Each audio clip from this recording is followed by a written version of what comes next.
Inscreva-se gratuitamente no curso de escrita criativa do canal A Gente Vai. Link nos comentários. Vamos à história? A história de hoje foi retirada do magnífico contosdeterror.site. Este portal, mantido por Paulo Soriano, é responsável por reunir as maiores histórias de terror da humanidade. Vale a pena ter entre seus favoritos contosdeterror.site. E esse conto de hoje é uma tradução de Paulo Soriano. Eu agradeço desde já. Conta um Conto apresenta, de Flora N. Steele, O Senhor da Morte. Narração, Marcelo Fávaro. Há muito tempo, havia uma estrada em que todos que por ela transitavam encontravam a morte. Alguns diziam que a morte era causada por uma cobra. Outros atribuíam a fatalidade a um escorpião. Mas uma coisa era certa: todos os que percorriam aquela estrada morriam. Certa feita, um viajante, um homem muito velho, transitava pela tal estrada. Extenuado, sentou-se em uma pedra para descansar e, de repente, bem perto de si, viu um escorpião do tamanho de um galo. Enquanto o homem o olhava, o escorpião transformou-se numa horrenda serpente. O ancião, maravilhado, decidiu acompanhar a criatura, que se afastava, para descobrir o que ela realmente seria. Escorpião, serpente. A cobra rastejou dia e noite, e atrás dela, como uma sombra, seguia o velho homem. Certa vez, a serpente penetrou numa estalagem e matou vários viajantes. Outra entrou no palácio do rei e o matou. Em seguida, ele se arrastou pela tromba d'água até o palácio da rainha e matou a filha mais nova do rei. E assim seguiu seu caminho, e aonde quer que fosse, ouviam-se choros e lamentos. E o velho a perseguia, silencioso como uma sombra. De repente, a estrada tornou-se um rio largo, profundo e veloz, em cujas margens sentavam-se alguns viajantes pobres. Eles ansiavam por fazer a travessia, mas não tinham dinheiro para pagar a balsa. Então a serpente se transformou num belo búfalo, com um colar de latão e chocalhos ao redor do pescoço. E achegou-se à beira do rio. Quando os pobres viajantes o viram, disseram: aquele animal, ele vai nadar até os páramos onde vive, atravessando o rio. Vamos subir em seu lombo e a gente segura na sua cauda, de modo que nós também vamos atravessar junto com o animal. A gente consegue. Vamos! Os viajantes subiram ao dorso do animal e seguraram-no pela cauda. O búfalo nadou com eles corajosamente, mas quando chegou ao meio, começou a escoiciar, começou a soltar coices, até que afinal os homens caíram, ou se soltaram, e todos se afogaram. Quando o velho, que havia atravessado o rio num barco, chegou ao outro lado, o búfalo havia desaparecido, e em seu lugar havia um lindo boi. Ao ver essa bela criatura vagando, um camponês, atingido pela cobiça, atraiu-o para sua casa. O animal parecia muito dócil e deixou-se amarrar sem reagir, juntando-se aos demais.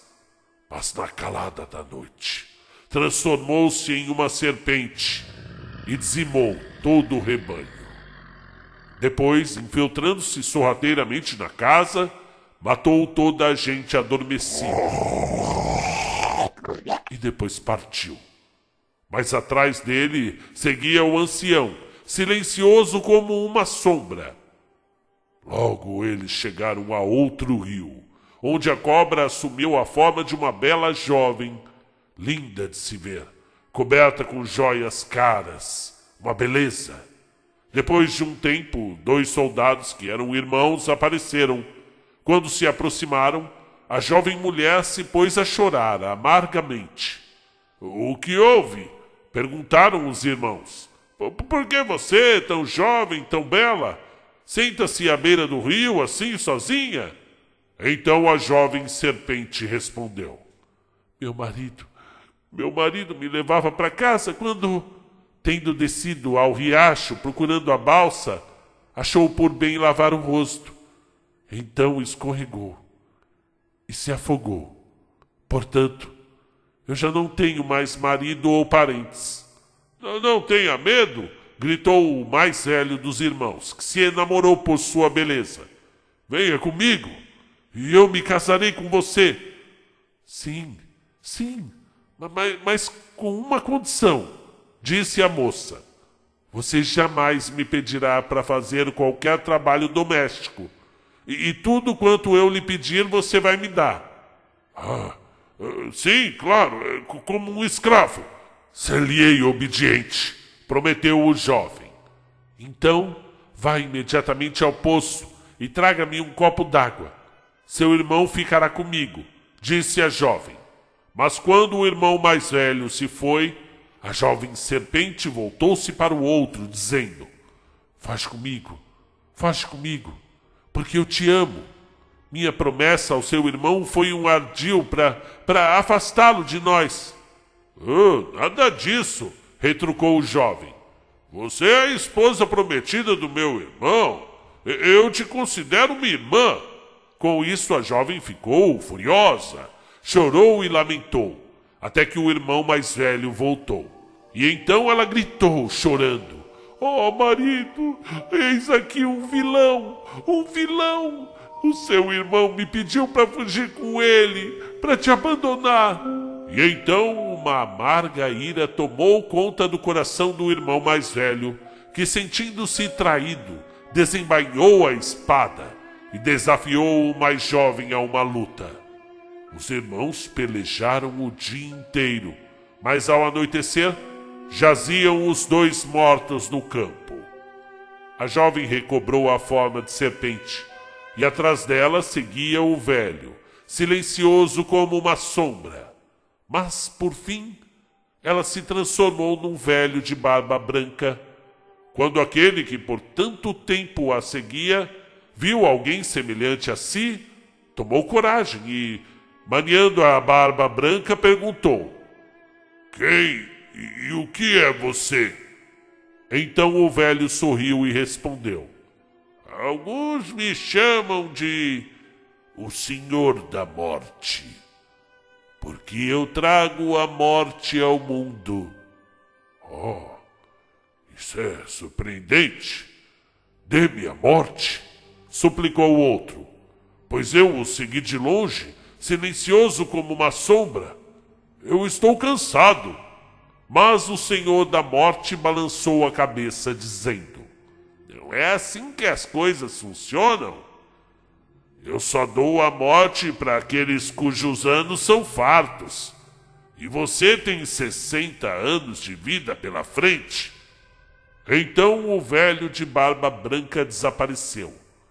Mas se ele realmente era o Senhor da Morte ou apenas um demônio, quem pode dizer? Fim do conto. De 1884.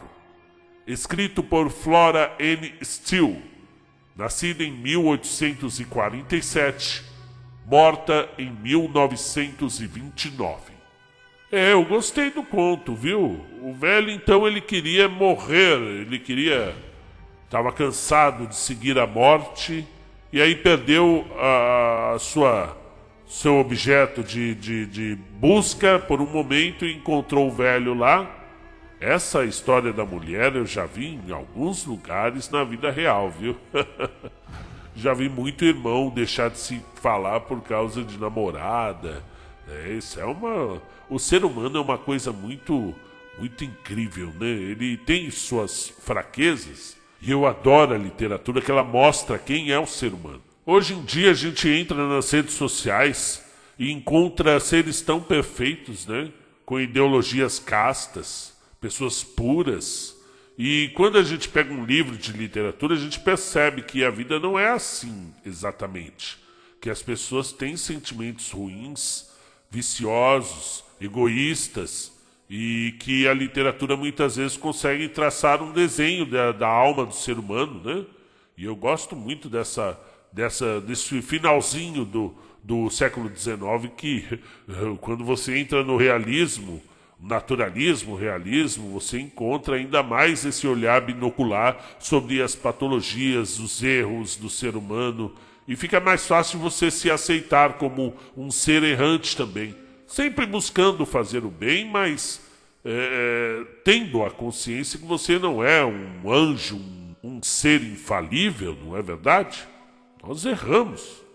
E a gente tenta não errar, é claro. Não é porque nós temos a consciência que nós somos seres falíveis que a gente vai sair por aí falindo a torto e direito. Bom, gente, tenham uma ótima semana. Eu estou por aqui. Qualquer coisa é só chamar. Tem conteúdo exclusivo no nosso Instagram, conta_favaro. Lá você pode falar comigo, inclusive. Então apareça no nosso Instagram, me chama para bater um papo, eu adoro conversar. Você tem um novo amigo, é só seguir lá no Instagram. Um grande abraço e até a próxima.